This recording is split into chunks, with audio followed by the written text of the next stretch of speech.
þá það úrvinnslan fyrir lögmál Beers, þar sem var verið að eða tilgangurinn var í rauninni að finna hversu mikið af þessu litarefni Allurared í Powerade, sem sagt rauðum orkudrykk.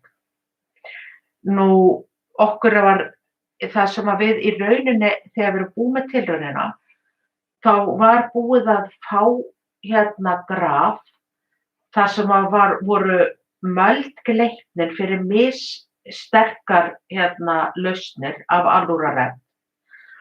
Og við erum með svona grunnlausnir sem var notuð, það upphafslausn Allurared.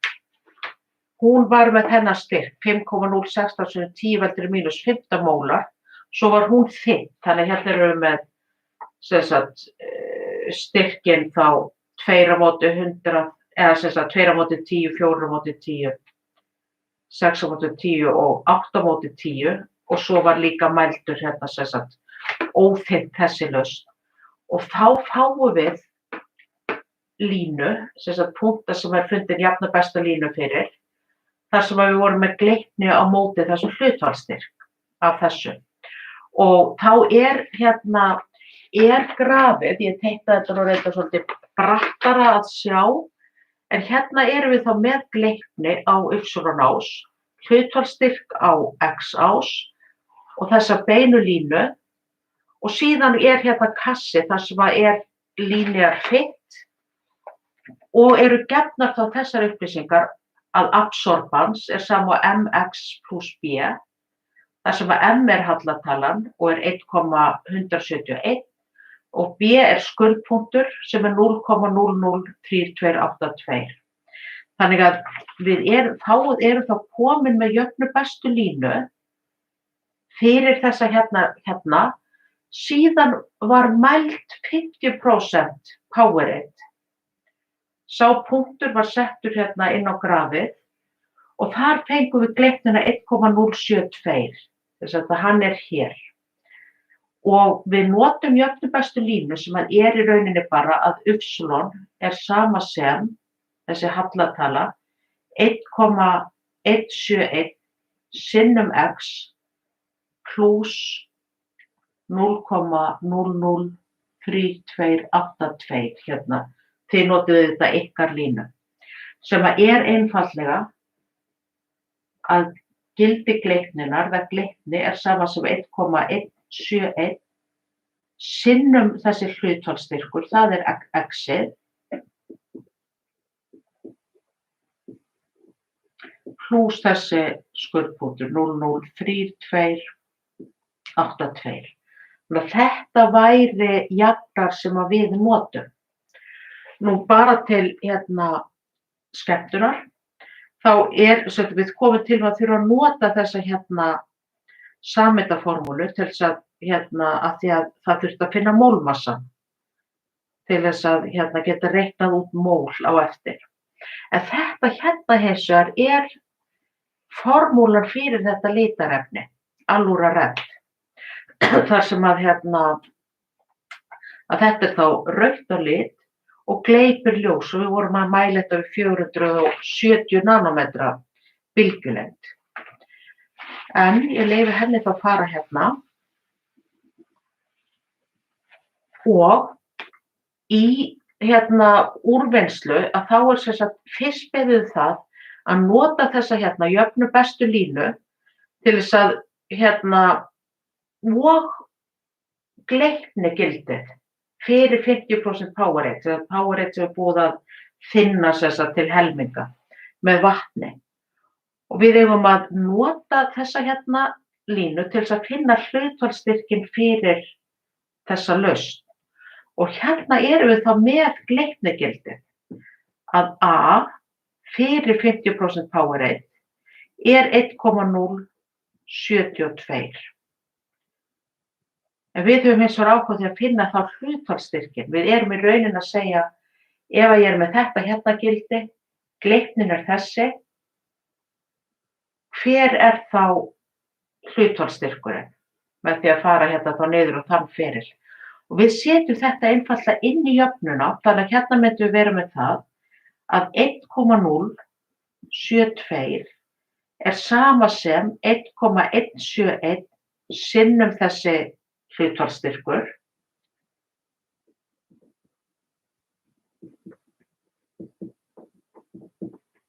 pluss 0,003282 og þá einangra ég hérna fyrir hlutfallsstyrk, þannig að hlutfallsstyrkurinn er sama sem 1,072, þetta fer þá yfir jafnaðarmerkið, er þá mínus 0,003282 og svo deilum við hérna með 1,171. Og út úr þessu fékkst 0,91265. Þetta hérna myndi vera því í fyrsta lið var bara beðið hlutfallsstyrkinn, þar sem við vorum að nota hlutfallsstyrkina 0, 0,2, 0,4, 0,6, 0,8 og svo 1,0 sem er bara hlutfall af þessum grunnstyrk. Og þá fáum við út að þetta sé hlutfallsstyrkurinn fyrir 50% lausn af Powerade. Nú í öðru lagi þá erum við beðin að finna mólstyrk.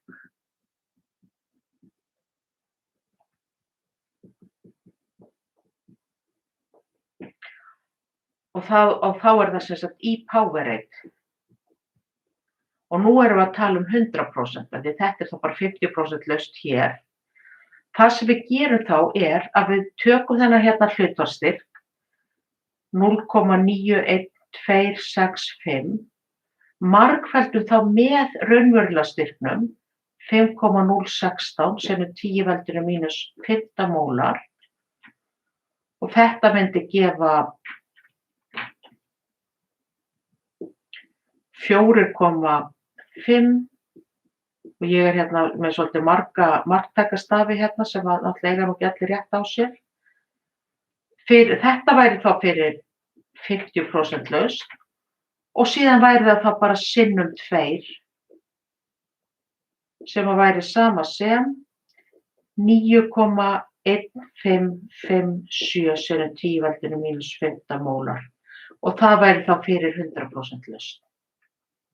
Þannig að hérna erum við komin með mólstyrkin, mólalítra af þessu rauða litarefni í lítra af Powerade. Síðasta spurningin að reiknið mólmassa Allura-Red og síðan finnið styrk litarefnisins í hreinu Powerade í einingunum milligram á lítra. Nú, mólstyrkurinn hér þegar maður búinn að segja 2 sinnum natrium, 8 sinnum kolefni, 14 sinnum vetni, 2 nitur, 8 sinnum súrefni og 2 brennisteinn. Leggja saman þessa mólmassa, þá er þetta mólmassi. Þannig að í þriðja lagi, þá myndum við vera með að við erum með 9, ég segi þá bara í 1 lítra, erum við með 9,1557 sinnum 10 veldinu mínus 15 mól af Allura-Red. Síðan ætla ég að finna massan, þannig að ég margfalda þá með grömmum og mólum, af því að massi er sama sem n sinnum m. Og þar vorum við með mólmassan sem er 496,42 grömm á mól. Og þá erum við í rauninni bara stöndum eftir með grömm. Og svo getum við margfaldað þar sem við vitum að 1 gramm er sama sem 1000 milligram og við höfum áhuga að vita milligrammafjöldan. Að þá myndum við að geta margfaldað hérna með 1000 milligram á gramm. Þannig að hérna værum við að stytta út sem sagt gramma móti grammi, móla móti móli og endum þá í milligrammum. og þetta gaf svo mikið sem 45,5 milligram. Og þetta gætum við þá sagt að þetta var í 1 lítra, að þá myndum við segja að þetta væri, alltaf sé ekki óhætt að segja, bara 46 milligram í lítra. Að það sé þá lokasvarið. Og þetta er ekki meira sem beðið hér fyrir þetta lögmál. Þannig að ég enda þetta.